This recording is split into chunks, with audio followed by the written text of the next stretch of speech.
The rain hammered against my skin like tiny needles, each drop a reminder that I was still here, still breathing, still existing in this nightmare. The bus stop offered no shelter, just a rusted metal frame and a shattered plastic panel that did nothing to keep out the cold November wind.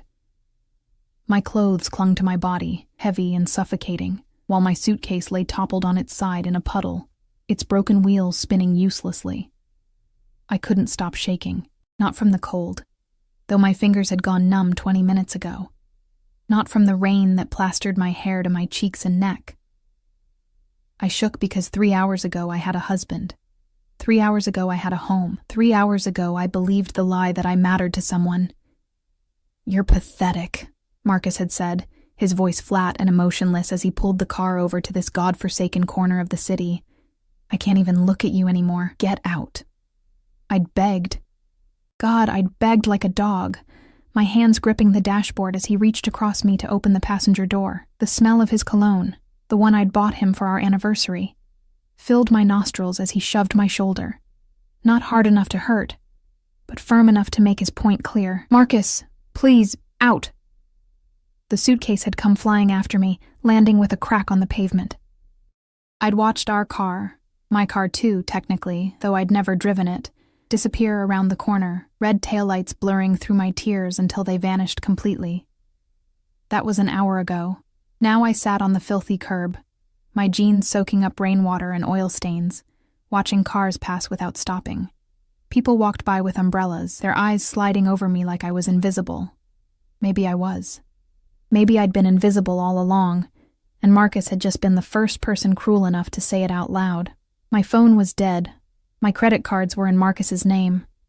The $47 in my wallet wouldn't get me far in a city where a cup of coffee cost $8. I had nowhere to go. My parents were dead. My only friend Claire had moved to Portland last year. I'd pushed everyone else away slowly, bit by bit, as Marcus had wanted. He liked me isolated, easier to control. The irony wasn't lost on me that I finally understood that now.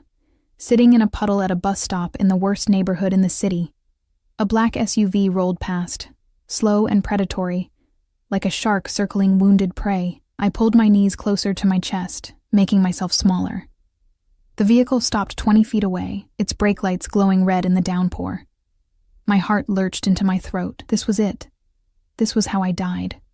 Dumped at a bus stop and murdered by some stranger who saw an easy target. The rear passenger door opened. A shoe emerged first.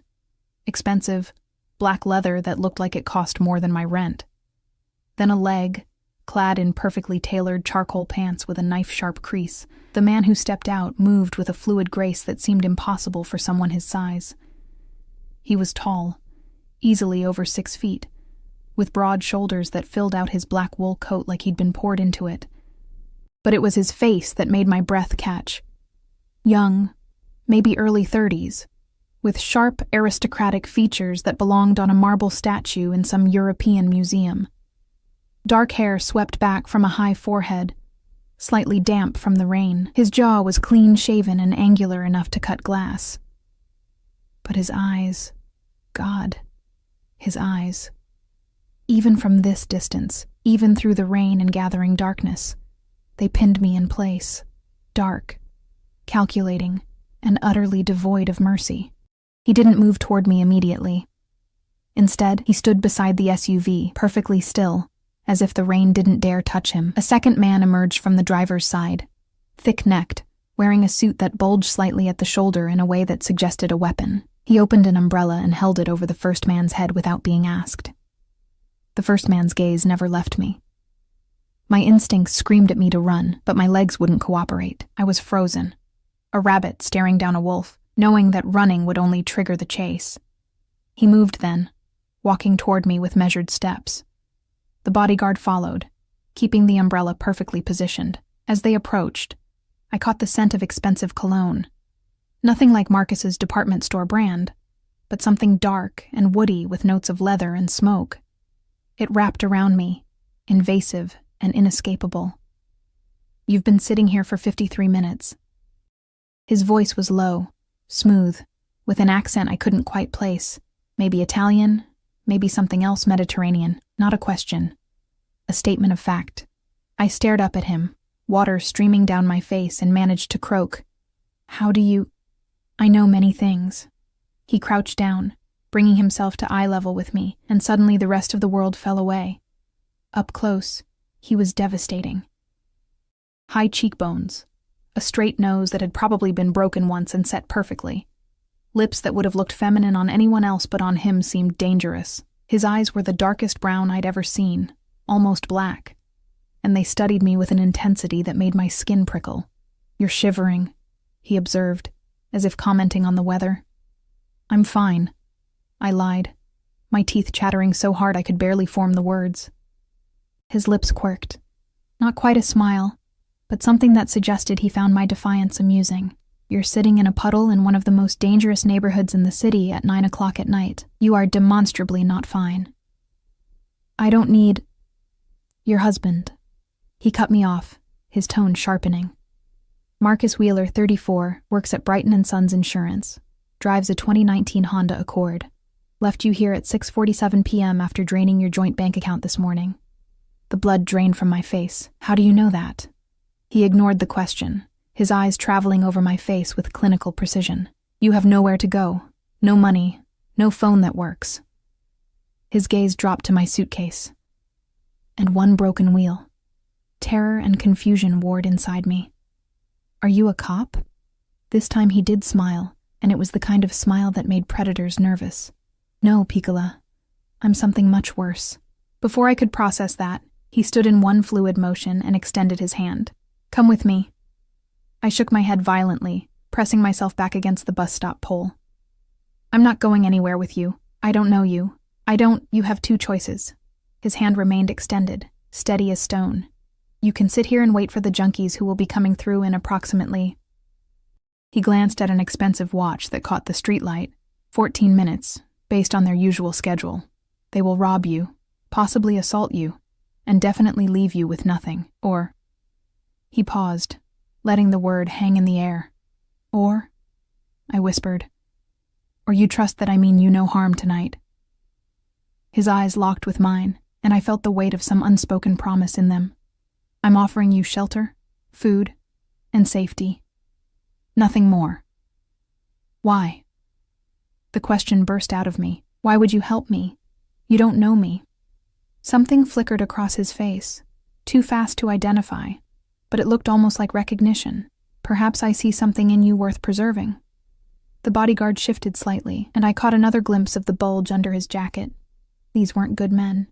Every instinct I had screamed that this stranger, with his expensive clothes and dangerous eyes, and knowledge of things he shouldn't know, was exactly the kind of person my mother had warned me about. But my mother was dead, and Marcus had left me with nothing.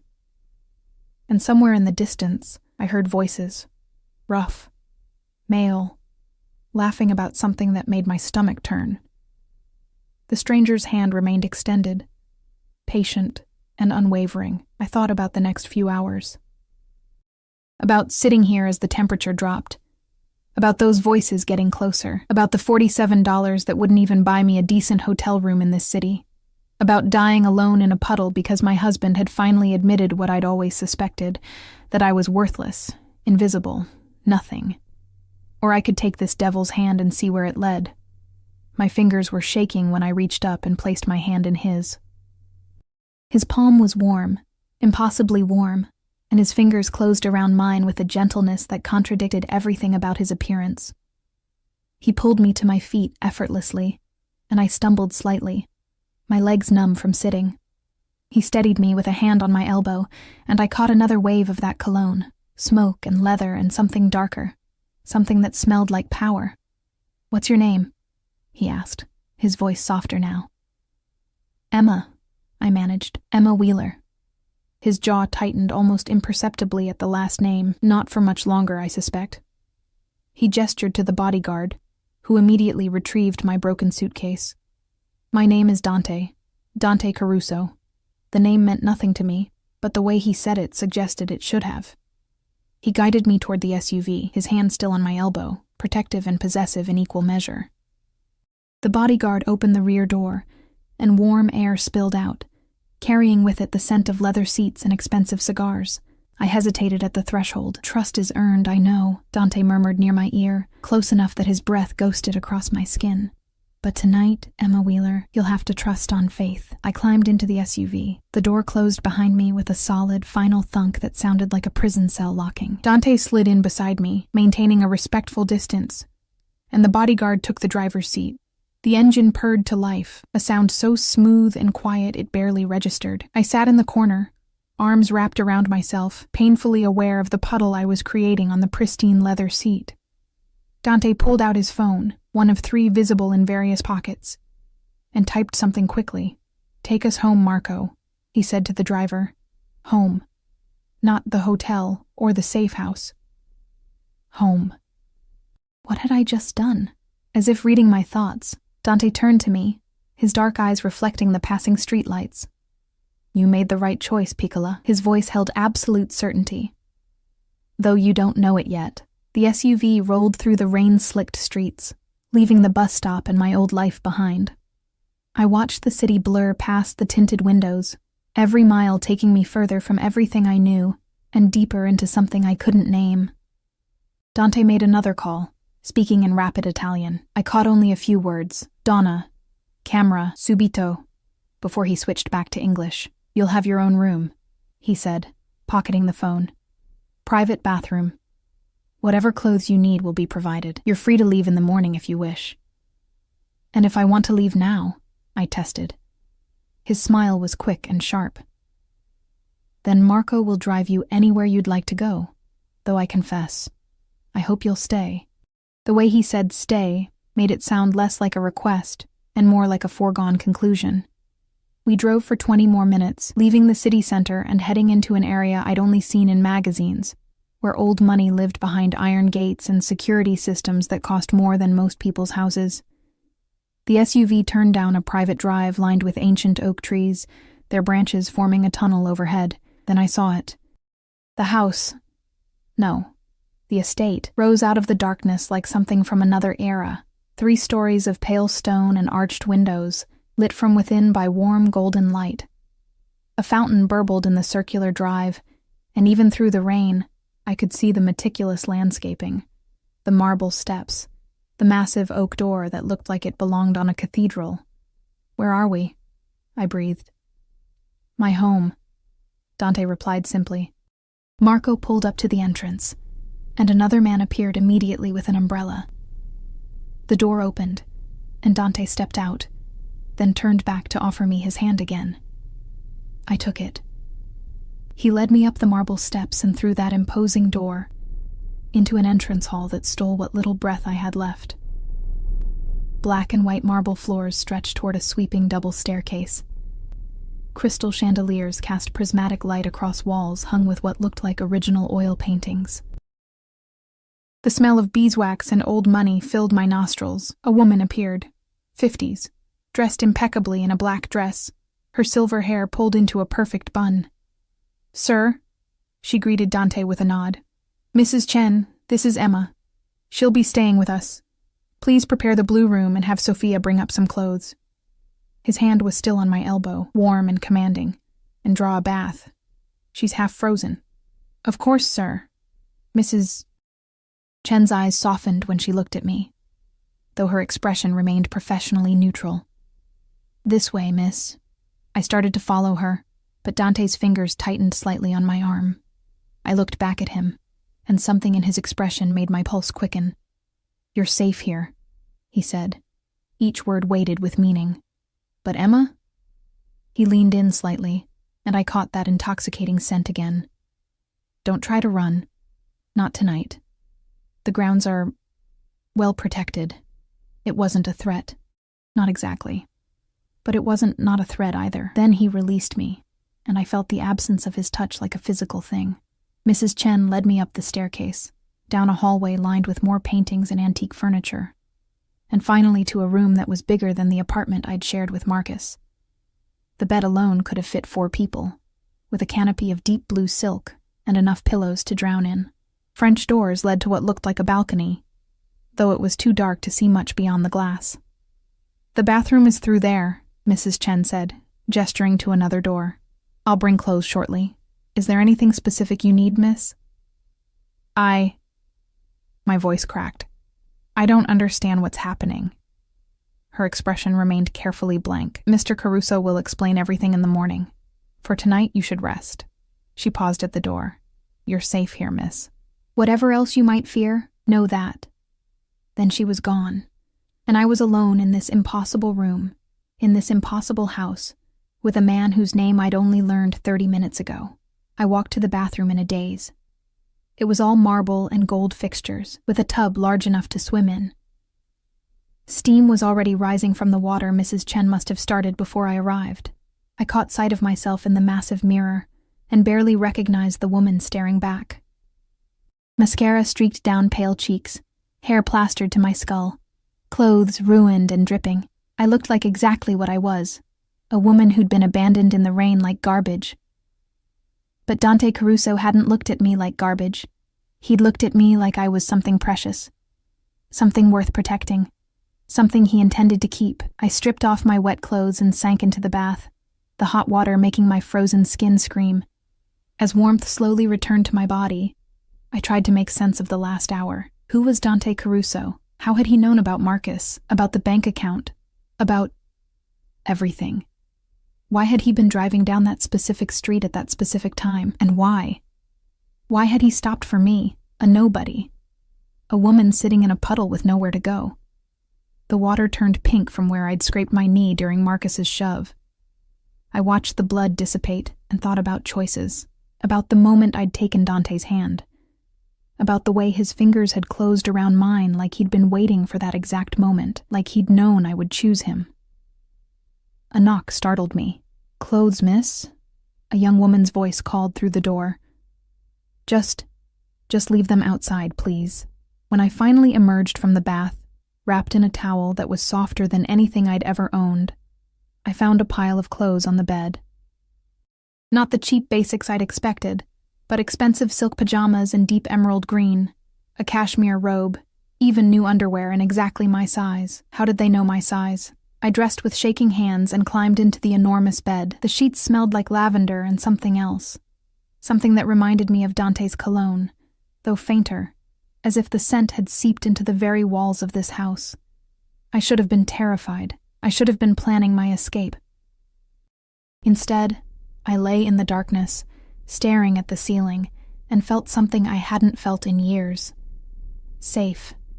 Even though I knew with absolute certainty, that Dante Caruso was dangerous, that this house was a beautiful cage, that I'd traded one prison for another, perhaps even worse. But as sleep finally pulled me under, I thought about his hand on my elbow, about the way he'd said my name, about the promise in his eyes when he'd told me I was safe. And for the first time since Marcus had thrown me away, I believed that someone saw me, not as invisible, not as pathetic, not as nothing.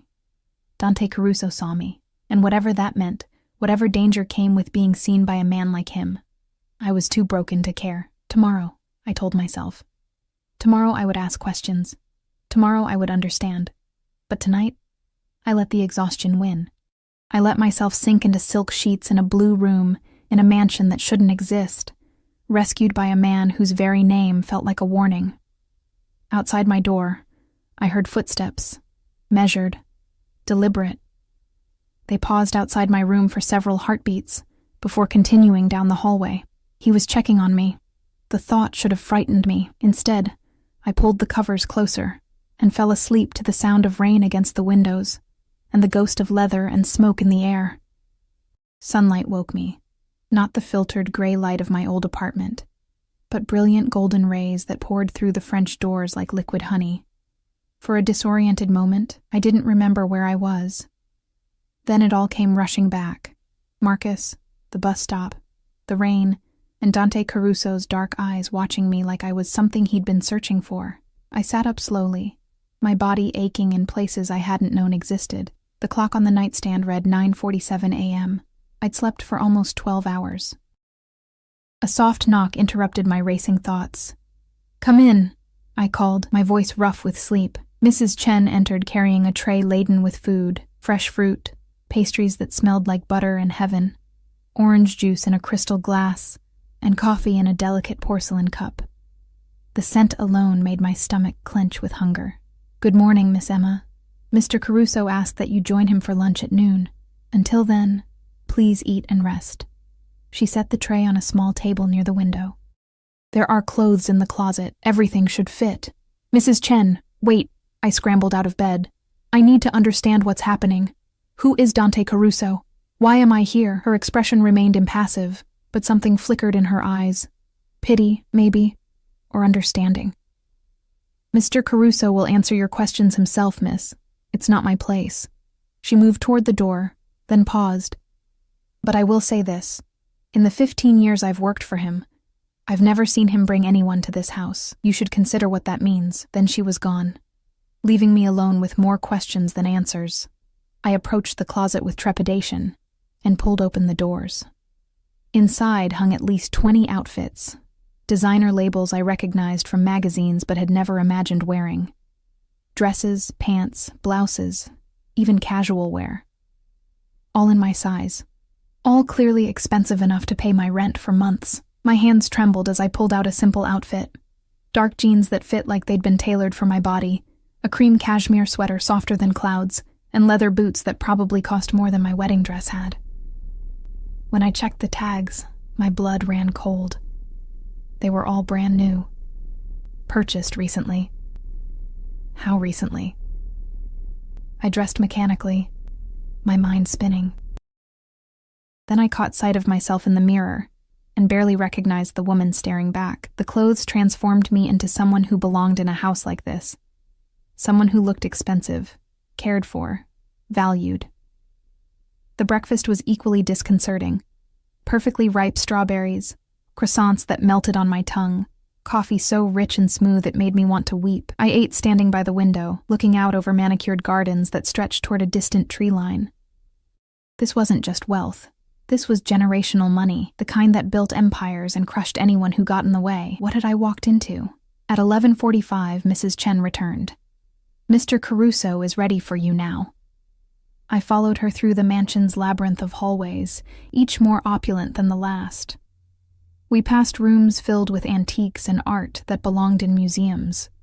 Everything smelled of old money and secrets, beeswax, leather-bound books, and that underlying scent of smoke and leather that I was beginning to associate with Dante himself. We descended the main staircase and turned down another corridor, finally stopping at a set of double doors.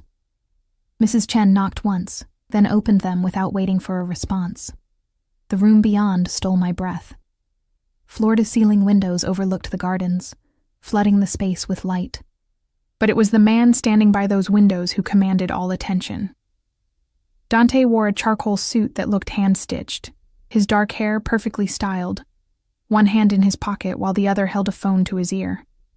He was speaking Italian again, his voice low and dangerous, each word clipped with barely restrained fury. "Non mi interessa cosa vuole. Se non può controllare I suoi uomini, troverò qualcuno che può." He paused, listening. "Bene. 24 ore. Non un minuto di più." He ended the call and turned, and the transformation was immediate. The cold fury vanished, replaced by something warmer, though no less intense. His eyes traveled over me slowly, taking in every detail of the clothes he'd somehow known would fit me perfectly. "Bella," he murmured, "the clothes suit you. How did you know my size?" The question burst out before I could stop it. A slight smile played at his lips. "I'm observant." He gestured to a table set for two near the windows. "Please sit. We have much to discuss." I remained frozen in the doorway. "I want answers first. Who are you? How did you know about Marcus? Why did you—" "Sit, Emma." Not a request. A command, delivered in that smooth voice that somehow made obedience seem inevitable. I sat. Immediately staff appeared, two young men in pristine uniforms who served lunch with military precision. Grilled fish with herbs I couldn't name. Roasted vegetables glistening with olive oil. Fresh bread still warm from the oven, and wine that probably cost more than my car. They worked in complete silence, then vanished as quickly as they'd appeared. Dante settled across from me, completely at ease in his obvious power. He poured wine for both of us, the dark red liquid catching the sunlight. To new beginnings, he said, raising his glass. I didn't touch mine. Answer my questions. His smile widened, genuine amusement lighting his dark eyes. You have courage, Piccola. I like that. He set down his glass and leaned back, studying me with that unsettling intensity. My name is Dante Caruso. My family has business interests throughout the city. Import, export, real estate, various investments. That's not an answer. It's the only answer that matters right now. His tone hardened slightly. What you need to understand is that I have resources, information networks. When something interests me, I learn everything about it. And I interest you. The words tasted like ash. Yes. Simple, direct, undeniable. You've interested me for quite some time. The room tilted. What does that mean? He took a sip of wine, considering his words carefully. 3 months ago, I was dining at Bellissimo, the restaurant where you work as a server on weekends. You brought me my check. You smiled, thanked me for coming, and told me to have a pleasant evening. Do you remember? I searched my memory frantically. 3 months ago? I served hundreds of people. No, I didn't expect you would, but I remembered you. His eyes never left mine. You had a bruise on your wrist, badly covered with makeup. When you set down the check, your hand shook so badly the water glasses rattled. My breath caught. I did remember that night. Marcus had grabbed me that morning during an argument about money. I'd worn long sleeves and extra concealer, but apparently not enough. I watched you for the rest of the evening. Dante continued, his voice dropping lower. Watched how you flinched when anyone moved too quickly, how you apologized constantly, even when nothing was your fault. How you made yourself small, invisible, like you were trying to disappear into the walls. Why? I whispered. Why would you care about some random waitress? Something dark flickered across his face. Because I recognize broken things, Emma. I recognize what happens when someone's spirit is being slowly crushed. He leaned forward, elbows on the table, and the intensity in his gaze made me want to look away, but I couldn't. I had you investigated, learned about Marcus Wheeler, about the joint account he'd been slowly draining, about the credit cards he'd maxed out in your name, about the way he isolated you from friends, from family, until you had nowhere to turn. Horror washed over me. You've been watching me for 3 months? Protecting you, he corrected. There's a difference. That's insane. I shot to my feet, the chair scraping against the floor. That's stalking. That's why you're alive. His words cut through my panic like a blade. He stood as well, moving around the table with predatory grace. Do you know what neighborhood that bus stop was in? Do you know what happens to women alone there after dark? I would have figured it out. You would have been robbed, assaulted, or dead within the hour. He was close now. Close enough that I could smell his cologne, see the absolute certainty in his eyes. I had Marco driving those streets for 2 hours, waiting. Because I knew. I knew Marcus Wheeler was a coward who would eventually throw you away like garbage, and I knew I would be there when he did. The truth hit me like a physical blow. You planned this. You've been planning this, yes. The casual admission made my knees weak. Why?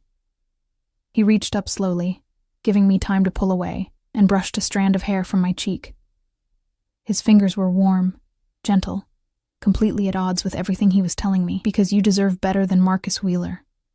Better than bus stops in the rain. Better than making yourself invisible just to survive. You don't know me. But my voice was shaking. I know you better than you think. His hand lingered near my face, not quite touching, but close enough to feel his heat. I know you work 3 jobs to support a husband who hasn't worked in 2 years. I know you give your tips to the homeless man who sleeps outside your building. I know you check on Mrs. Patterson in 3B every morning because she has no family. I know you're kind, loyal, and far too forgiving of people who don't deserve your mercy. Each word was another invasion, another piece of privacy stripped away. Stop. I know Marcus cheated on you with your coworker Jennifer. I know he's been planning to leave for months. I know he took every penny you had and left you with nothing but a broken suitcase and shattered dignity. His voice dropped to barely above a whisper. And I know that if I hadn't been there last night, you would have spent the night in that puddle, believing you deserved it. Tears burned my eyes. What do you want from me? Nothing you're not willing to give. He stepped back, giving me space, though his eyes remained locked on mine. I'm offering you a choice, Emma. Stay here. Let me provide for you. Let me give you the life you should have had. In exchange for what? A slight smile. Your company. Your time. The pleasure of knowing you're safe and cared for. That's all. I didn't believe him. For now. At least he was honest. I won't lie to you, Piccola. I want you here. I want to see you across the breakfast table, in my garden, in this house that's been empty too long, but I won't force you. The choice is yours. And if I leave? Pain flickered across his features, quickly masked. Then Marco will drive you anywhere you wish to go. I'll provide you with enough money to start over. You'll never hear from me again. He paused. But you won't survive out there, Emma. Not without help. Marcus made sure of that. The truth of it settled in my bones like poison. He was right. I had nothing. No money, no home, no support system. Marcus had systematically destroyed every escape route, and I'd been too blind to see it happening. This is insane, I whispered. Perhaps. Dante returned to his seat, the perfect picture of casual elegance. But sanity is overrated. Eat, Emma. You need your strength. I sank back into my chair on trembling legs. The food smelled divine, but my stomach roiled with confusion and fear, and something else. Something that felt dangerously like gratitude. I don't understand why you're doing this, I said quietly. Men like you don't rescue women from bus stops out of kindness. His expression grew distant, haunted. My mother was left at a train station when I was 8 years old. My father, a powerful man, much like I am now, decided she was no longer useful. She had no money, no family in this country, nowhere to go. He swirled his wine, watching the light play through the dark liquid. She survived, barely, but she was never the same. The woman I knew, the one who sang while cooking, who laughed easily, that woman died at that train station. What came back was a ghost. Understanding crashed over me. I reminded you of her. Yes. The word was raw. When I saw you that night at the restaurant, with your forced smile and frightened eyes, I saw her. And I swore I would never let another woman end up broken and abandoned if I had the power to prevent it. The vulnerability in his admission was startling. This dangerous man, with his designer suits and obvious power, was showing me a wound that had never healed. I'm sorry, I said softly, about your mother. She died 5 years ago, cancer. He met my eyes. She never forgave my father, and I never forgave him for what he did to her. Some betrayals are unforgivable. We sat in heavy silence, the weight of shared pain hanging between us. Finally, I picked up my fork and took a small bite of fish. It melted on my tongue, perfectly seasoned, exquisite. Dante watched me eat with satisfaction, as if feeding me brought him genuine pleasure. What happens now? I asked. Now you rest, recover, let yourself heal. He leaned back, completely relaxed. Tomorrow, we'll discuss practicalities, divorcing Marcus, recovering your finances, whatever you need. But today you simply exist. No demands, no expectations. And you? I challenged. What do you get out of this today? His smile was slow and devastating. I get to have lunch with a beautiful woman who deserves far better than what life has given her. That's enough. But the way he looked at me suggested it wasn't enough. Not nearly enough. His eyes held hunger, not just physical, though that was present too, but something deeper. A possessiveness that made my skin prickle with awareness. I was in a beautiful cage, and the man who held the key was watching me with eyes that promised both salvation and ruin. The question was, which would I choose to believe? The afternoon dissolved into something dreamlike. After lunch, Dante excused himself for business. Nothing you need to worry about, Piccola, leaving me to explore the mansion with Mrs. Chen as my silent guide. Each room revealed new layers of wealth and carefully curated beauty. A library with first editions behind glass, a music room with a grand piano that gleamed like polished obsidian, A conservatory filled with orchids that must have cost thousands to maintain, but it was the garden that captured me. I stepped through French doors onto a stone terrace and found myself in paradise. Manicured hedges formed intricate patterns around burbling fountains. Rose bushes climbed trellises heavy with late-season blooms. Stone paths wound through carefully planned chaos. Wildflowers mixed with exotic specimens I couldn't name. The air smelled of jasmine and earth and possibility. For the first time since Marcus had shoved me from the car, I felt like I could breathe. I walked until I reached a gazebo tucked into a corner where the garden met the tree line. White wisteria draped the structure, creating a canopy of delicate purple flowers. A bench inside offered a perfect view of the entire estate. I sank onto it, letting the afternoon sun warm my face, and tried to process the last 24 hours. A man I didn't know had been watching me for 3 months. He'd learned everything about my life. The good, the bad, the shameful parts I'd hidden even from myself. He'd anticipated my husband's betrayal and positioned himself to be my savior. Now I was living in his mansion, wearing clothes he'd provided, eating food from his table. It should have terrified me. Instead, I felt seen. For the first time in years, someone looked at me and saw worth. Not utility, not convenience, not something to be tolerated until better options appeared. Dante Caruso looked at me like I mattered. The sound of footsteps on gravel pulled me from my thoughts. I tensed, expecting Mrs. Chen or one of the silent staff members, but it was Dante who appeared around the hedge, now dressed more casually in dark slacks and a white shirt, with the sleeves rolled to his elbows. Somehow, he looked even more dangerous this way, less polished businessman, more predator at rest. I thought I might find you here. He approached slowly, giving me space. My mother loved this spot. She planted those wisteria herself. It's beautiful, I said honestly. May I? He gestured to the bench. I nodded, and he sat beside me, maintaining a respectful distance. For several moments, we simply existed in comfortable silence, watching butterflies dance among the roses. I spoke with my lawyer, he said finally. He can begin divorce proceedings immediately. Marcus will contest nothing. I'll make sure of it. How? The question came out sharper than intended. His smile was cold. Marcus Wheeler has made many poor choices beyond abandoning his wife. Credit card fraud, embezzlement from his previous employer, tax evasion. Should any of these facts become known to the proper authorities, he'd face serious prison time. Ice slid down my spine. You're blackmailing him. I'm ensuring your freedom. His tone suggested he saw no difference. Unless you'd prefer to remain legally bound to a man who threw you away. No. The word escaped before I could consider it. No, I want to be free of him. Then it's done. Within 6 weeks, you'll be Emma Clark again. He turned to face me fully. What will you do with that freedom? The question hung in the jasmine-scented air. What would I do? Before Marcus, I'd had dreams. Small ones, but mine. I'd wanted to finish my degree, maybe open a small bookshop someday.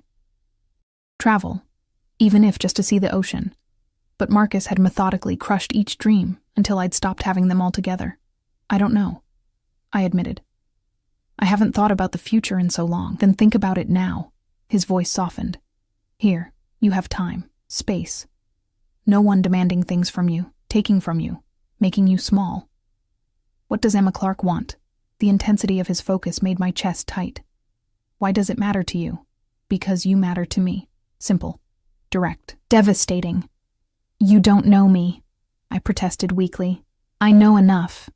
He shifted slightly closer, and suddenly I was acutely aware of his presence. The heat radiating from his body, the scent of his cologne mixing with garden flowers, the way his dark eyes caught the afternoon light. I know you've survived things that would have broken most people. I know you're stronger than you believe, and I know that given the chance, you could be extraordinary. I'm not extraordinary, I'm just... Don't. His hand came up to cup my chin, gentle but firm, forcing me to meet his eyes. Don't diminish yourself. Not here. Not with me. Whatever lies Marcus told you, whatever he made you believe about your worth, those were his failures, not yours. His thumb brushed my lower lip, and electricity shot through me, this close. I could see flecks of gold in his dark eyes, could count his individual eyelashes, could feel the controlled power thrumming beneath his careful gentleness. "Dante," I whispered, though I didn't know what I was asking for. "Tell me to stop." His voice had dropped to barely above a murmur. "Tell me I'm moving too fast, that you need space, and I'll give it to you." "But Emma..." His thumb traced my jawline, leaving fire in its wake. "Tell me you don't feel this between us, and I'll call you a liar." I should have pulled away, should have remembered that this man was dangerous, that he'd orchestrated my rescue like a chess move, that everything about this situation screamed warning, but all I could focus on was the way he touched me, like I was precious, fragile, something to be treasured rather than tolerated. Marcus had never touched me like this.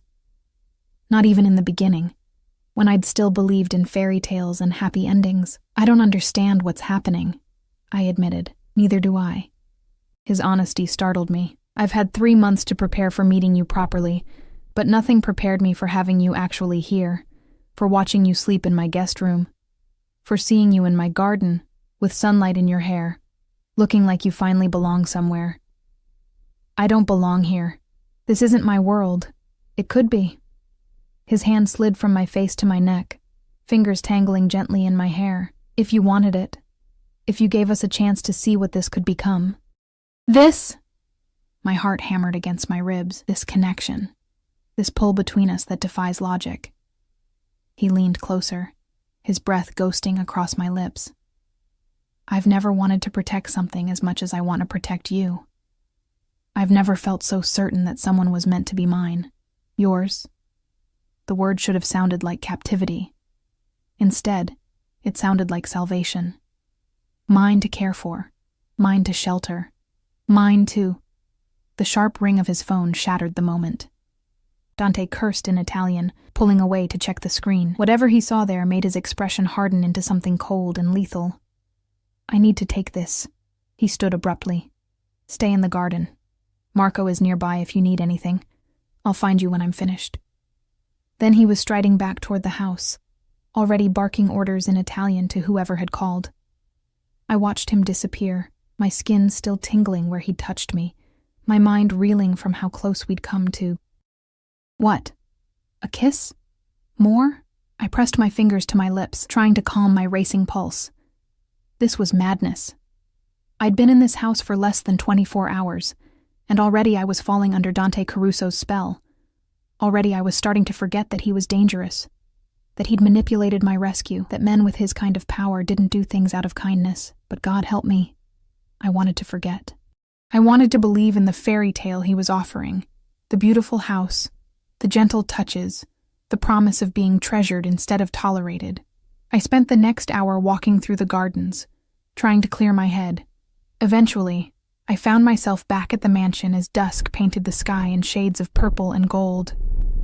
Inside, I could hear raised voices, Dante's, sharp and commanding, cutting through the quiet. I followed the sound to a partially open door down a corridor I hadn't explored yet. Through the gap, I could see an office, all dark wood and leather, dominated by a massive desk. Dante stood behind it, phone pressed to his ear, his free hand pressed flat against the desk's surface like he was physically restraining himself from violence. Non accetto scuse. Vuoi che la situazione venga risolta? Oggi. He listened for a moment, then exploded. Se non puoi gestire questo, troverò qualcuno che può. Hai 24 ore. He slammed the phone down and stood there, chest heaving, fury rolling off him in waves. This was the real Dante Caruso, not the careful gentleman who'd served me lunch, but something far more dangerous. A man used to absolute obedience, who crushed anyone who failed him. I must have made a sound because his head snapped toward the door. Our eyes met, and I saw him consciously smooth the rage from his features, tucking it away behind the careful mask. Emma. He came around the desk. I didn't realize you were there. I'm sorry. I didn't mean to intrude. You're not intruding. This is your home now, too. He ran a hand through his hair, disrupting its perfect styling. business complications, nothing for you to concern yourself with. But I'd seen behind the curtain now. I'd glimpsed the darkness he usually kept hidden. "What do you do exactly?" I asked. "Your business. What is it really?" His jaw tightened. "Import, export, various investments, as I said. That's not the whole truth." He studied me for a long moment, clearly debating how much to reveal. Finally, he sighed. "My family has been in certain industries for generations. We provide services, protection. We facilitate transactions that require discretion. We have influence in matters where official channels prove inadequate." Understanding dawned slowly. "You're careful with labels, Piccola." His voice carried warning. "Labels attract attention. What matters is this. I am powerful. I am wealthy. And I am very, very good at protecting what's mine. And I'm yours now?" The question came out steadier than I felt. He moved closer, that predatory grace back in full force. "You were mine the moment you took my hand last night. You just haven't accepted it yet. That's insane." "Is it?" He was close enough to touch now. "You're wearing clothes I provided, sleeping in my house, eating my food. You've already allowed me to initiate your divorce, to manage your finances, to make decisions about your future. At what point, Emma, do you stop pretending you haven't already chosen to be mine?" The truth of it struck like lightning. He was right. Every choice I'd made since taking his hand had been another step deeper into his world. Another thread of dependence woven around me. "I didn't have options," I protested. "You always have options. You chose me. You chose safety over uncertainty, comfort over struggle." His hand came up to cup my face again, and despite everything, I leaned into his touch. "You chose to trust a dangerous man because something in you recognized that I would never hurt you, that I would burn the world down before I let anyone harm you again. Why?" The question was barely a breath. "Why me?"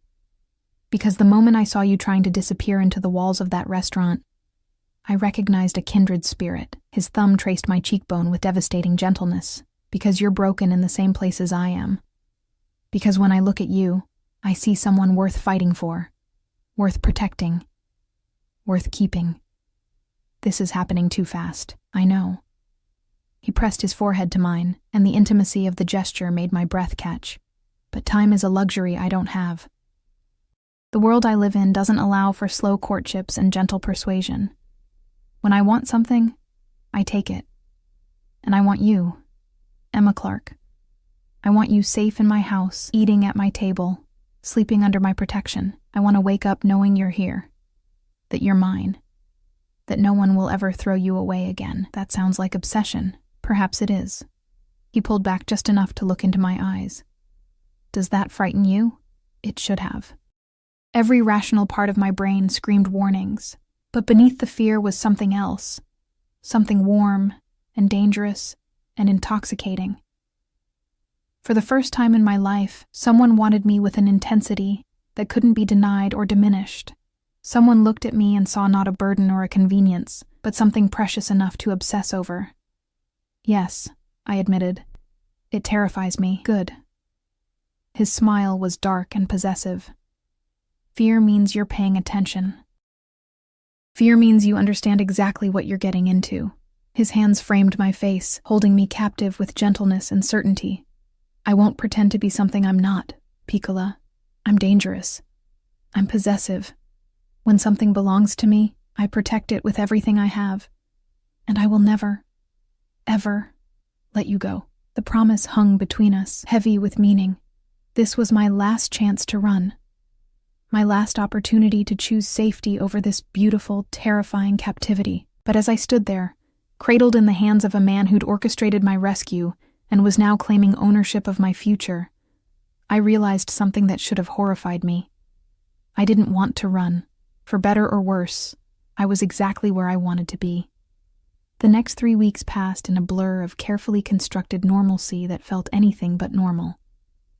Dante's lawyer, a sharp-eyed woman named Victoria, who wore power suits like armor, handled my divorce with ruthless efficiency. Marcus signed every paper without protest, which told me everything I needed to know about what Dante had threatened him with. I should have felt guilty about the coercion, I didn't. My days developed a rhythm. Mornings in the garden with coffee and books from Dante's extensive library.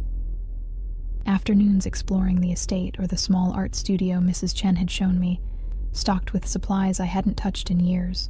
Evenings were reserved for Dante. Dinners that stretched for hours. Conversations that ranged from literature to philosophy to the carefully edited stories of our pasts. He never pushed for more than I was ready to give, but his presence was constant, unavoidable.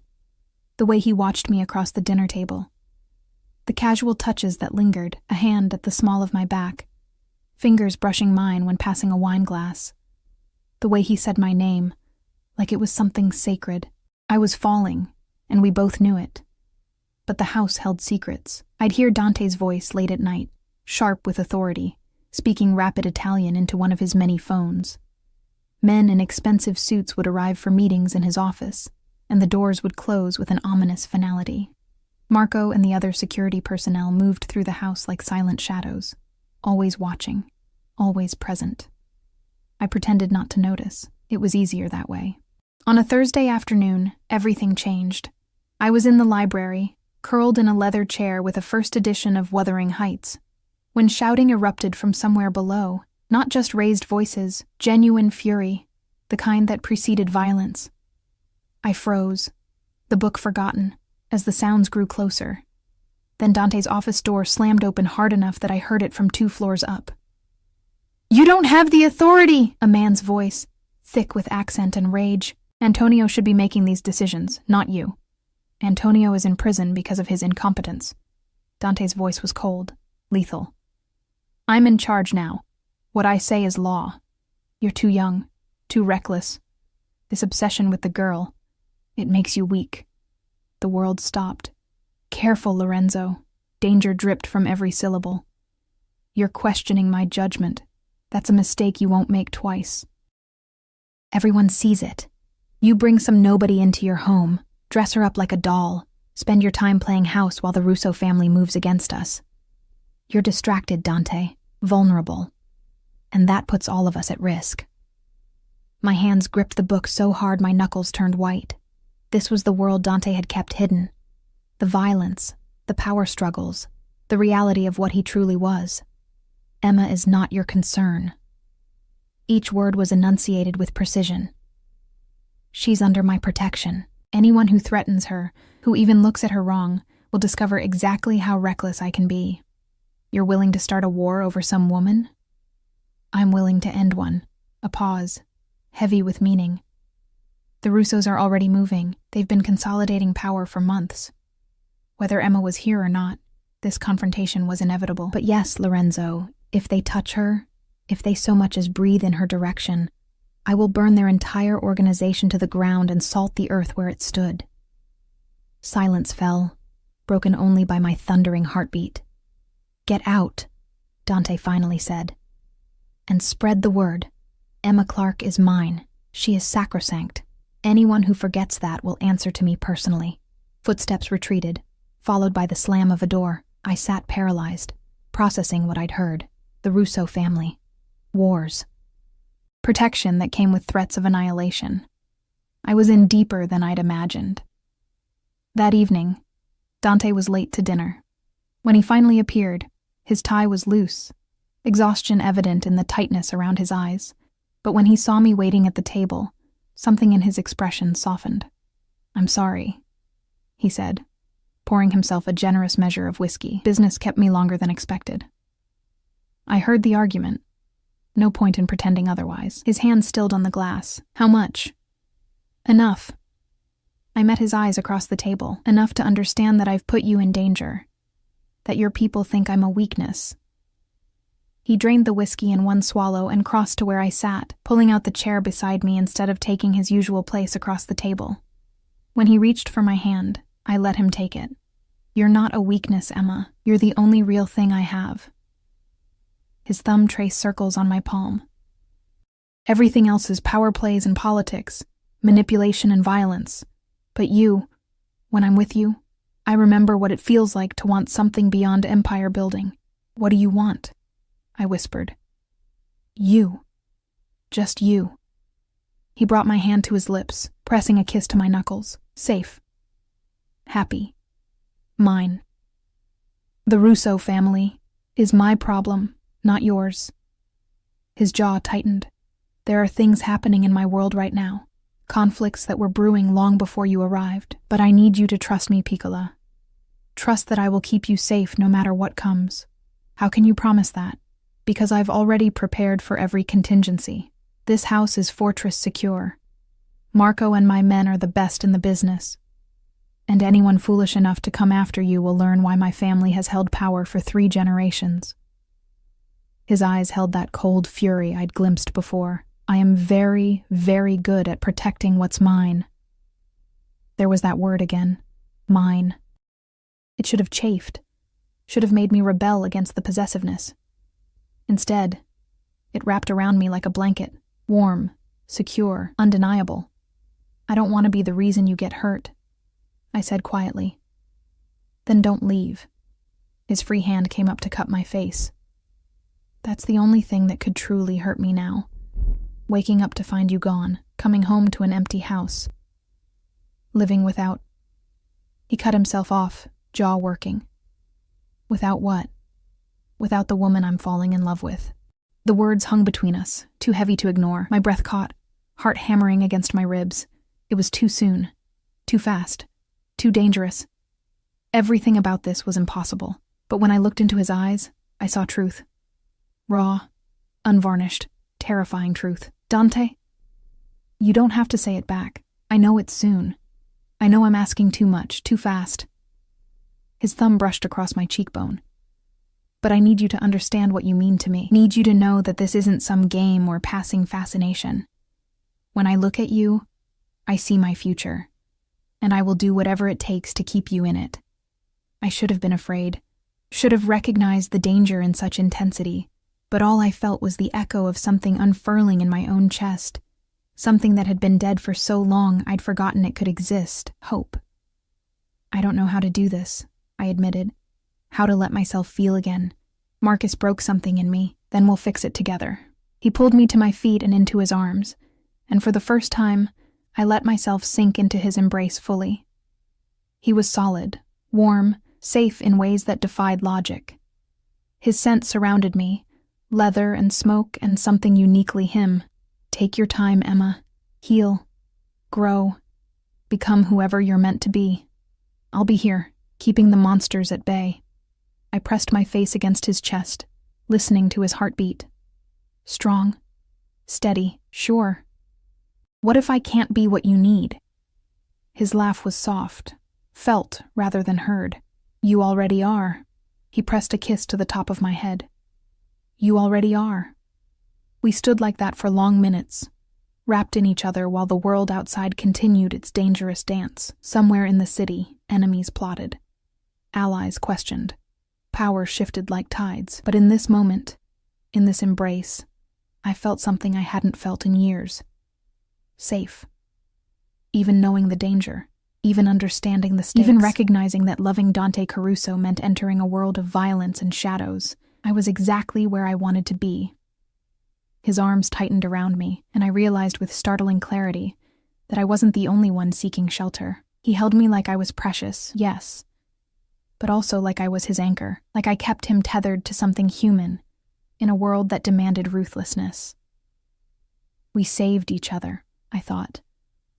He rescued me from a bus stop, and I rescued him from becoming nothing but power and violence. Stay with me tonight, he murmured against my hair. I'm not asking for anything you're not ready for.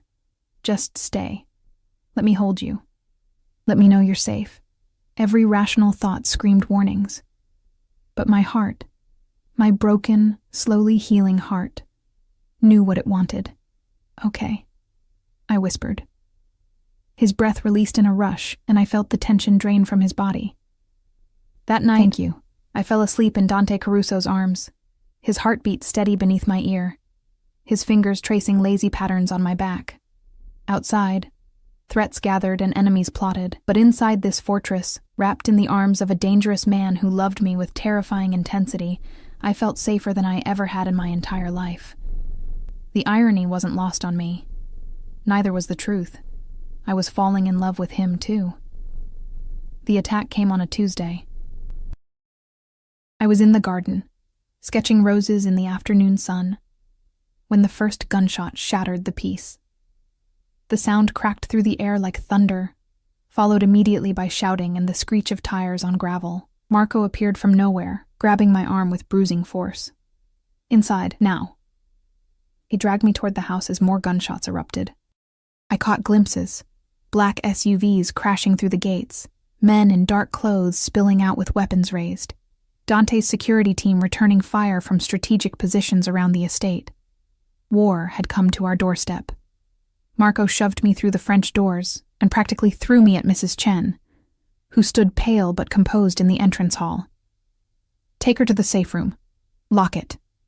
Don't open for anyone but me or Mr. Caruso." Then he was gone, weapon drawn, disappearing back into the chaos. Mrs. Chen gripped my hand and pulled me through the mansion at a run.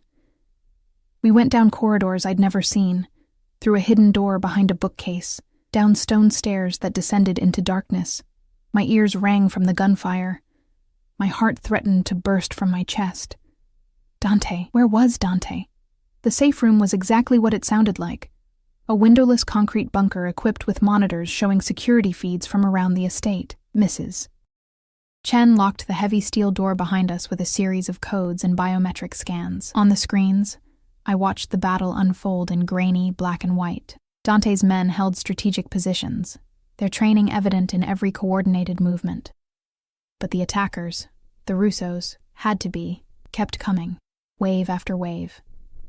I searched frantically through the camera feeds for Dante. There. My breath caught. He stood on the front steps, Marco and 3 other men flanking him, facing down a group of attackers who'd broken through the first line of defense. Even through the poor quality footage, Dante's authority was unmistakable. He was speaking, gesturing, negotiating even as bullets flew around him. "He's going to get himself killed," I whispered. Mrs. Chen's hand found mine, squeezing tight. "Mr. Caruso has survived worse. He knows what he's doing." But I couldn't look away from the screen.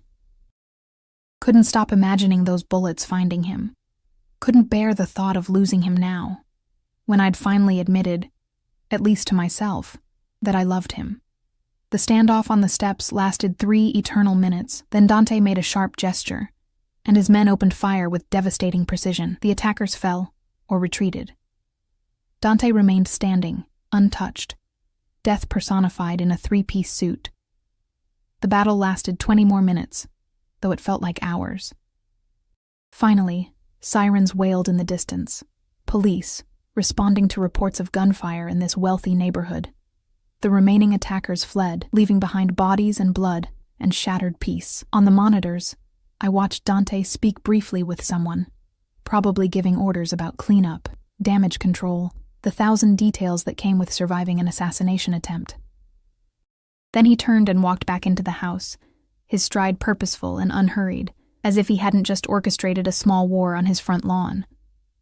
Footsteps thundered down the stairs. Mrs. Chen tensed, moving to stand between me and the door. But the coded knock that followed made her shoulders sag with relief. "It's Mr. Caruso." She opened the door, and Dante filled the frame.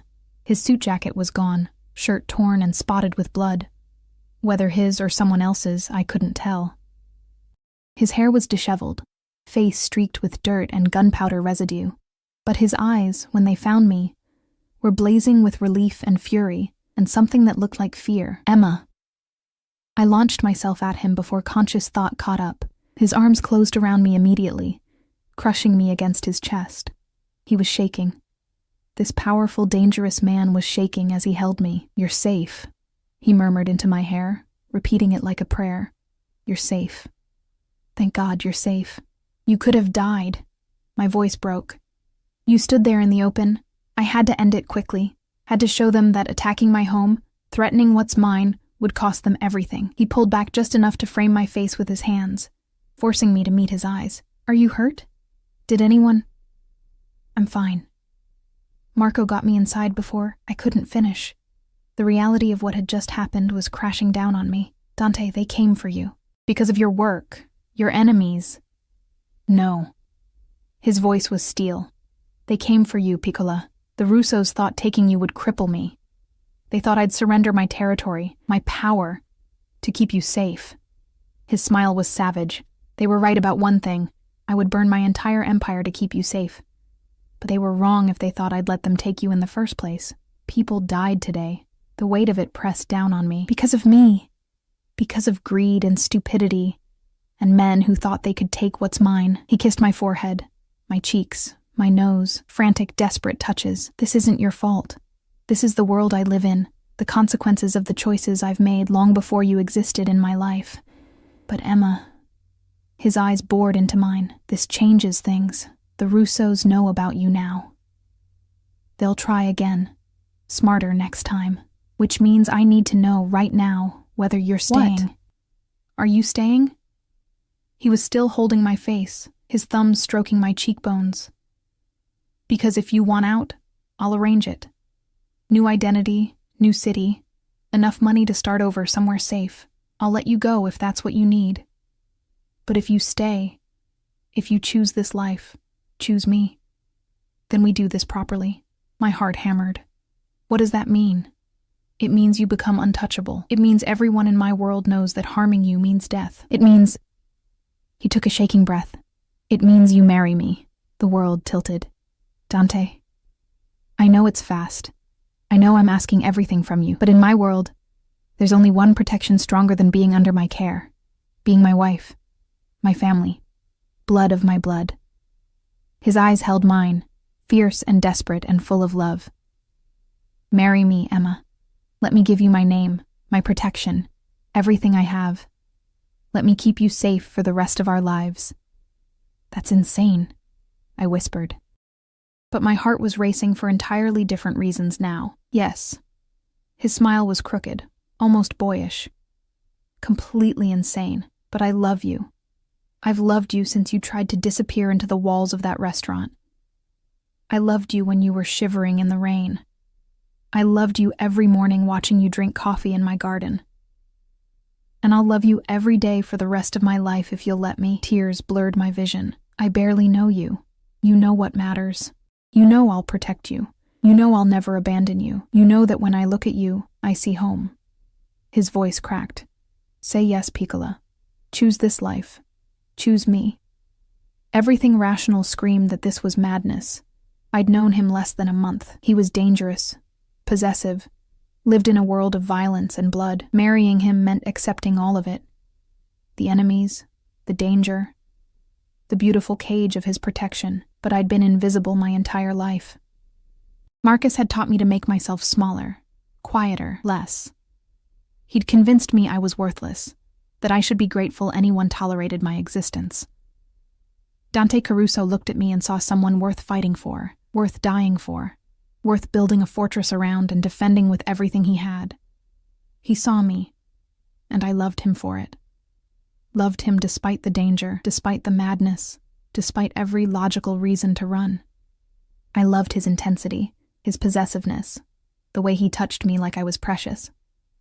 I loved that he'd saved me not because I asked, but because seeing me broken had wounded something in him. I loved that he was falling apart in front of me now, this powerful man reduced to desperate hope, waiting for my answer. I'd spent years being invisible, years being told I was nothing, but in Dante's eyes, I was everything. Yes, I breathed. His expression transformed, shock, then joy, then something so intense it stole my breath. Yes? Yes, I'll marry you. Yes, I choose this. Yes, My voice broke. Yes, I love you too. He kissed me then, finally, after weeks of carefully maintained distance. His lips claimed mine with desperate hunger, hands tangling in my hair, pulling me closer as if he could absorb me into himself. I kissed him back with equal fervor, pouring months of loneliness and fear and newfound hope into the connection. When we finally broke apart, both breathing hard, his forehead rested against mine. I'll keep you safe, he promised. Whatever it takes. Whoever threatens you will regret it, I know. And I did. I'd seen him orchestrate war on his front lawn to protect me, seen him willing to burn his empire for my safety. But Dante, I need you safe too. Don't take unnecessary risks. Don't. I promise. He kissed me again, softer this time. I have too much to live for now. Mrs. Chen cleared her throat delicately, reminding us she was still present. Shall I call Father Michael, sir? Dante's smile was brilliant. Yes. Tell him we'll need him tomorrow. A private ceremony, immediate family only. He looked at me. Unless you want something bigger? I shook my head. I had no family to invite, no friends Marcus hadn't driven away. All I needed was this man and the promise of safety. Tomorrow is perfect. The next 24 hours passed in a whirlwind. Dante's people handled cleanup from the attack with terrifying efficiency. By morning, there was no evidence of battle beyond some landscaping damage and fresh paint on the facade. The police had been managed, which I suspected meant bribed or threatened. The Russo family had lost 15 men in the attack. Their leadership was suddenly very interested in negotiating peace. Victoria appeared with legal documents turning my divorce into an annulment. Faster, cleaner, more final. By noon, Emma Wheeler ceased to exist legally. By sunset, I was standing in Dante's private chapel, wearing a simple white dress that had appeared in my room with no explanation. Father Michael, a kind-eyed man who'd clearly performed similar ceremonies before, waited patiently.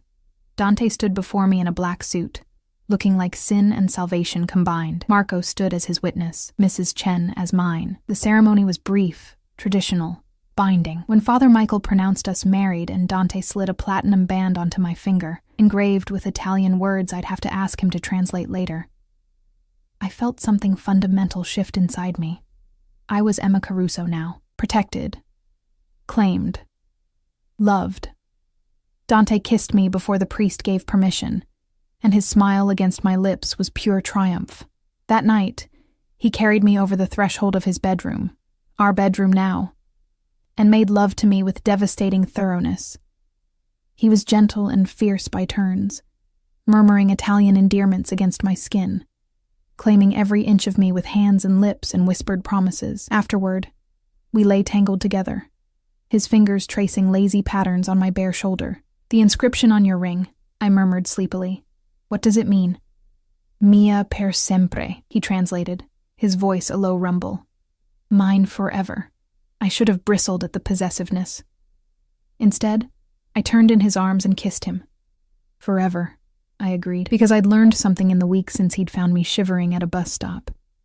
Being someone's forever wasn't captivity when that someone would burn the world down to keep you safe, when they looked at you like you hung the moon, when they loved you with an intensity that defied reason. Marcus had abandoned me in the rain like garbage. Dante had built me a fortress and stood guard at the gates. The choice had never really been a choice at all. Months passed. The Russo family made peace after losing too many soldiers to justify continued conflict. Dante's business thrived, though I remained carefully ignorant of most details. My divorce, annulment, was finalized. I enrolled in university to finish my degree, started painting again, filling Dante's mansion with color and life. We had our struggles. His possessiveness sometimes chafed. My lingering insecurities flared at unexpected moments. But we worked through each challenge together, learning each other's triggers and tender spots, building something real beneath the fairy tale surface. A year after our wedding, I discovered I was pregnant. Dante's face when I told him, the pure, unbridled joy followed by immediate fierce protectiveness, made everything worth it. Every danger, every sacrifice, every moment of fear. He placed his hand on my still flat stomach and looked at me with eyes full of wonder. A family, he whispered. My own family. Our family, I corrected. Our family. He kissed me softly. I'll keep you both safe. I swear it. And he did.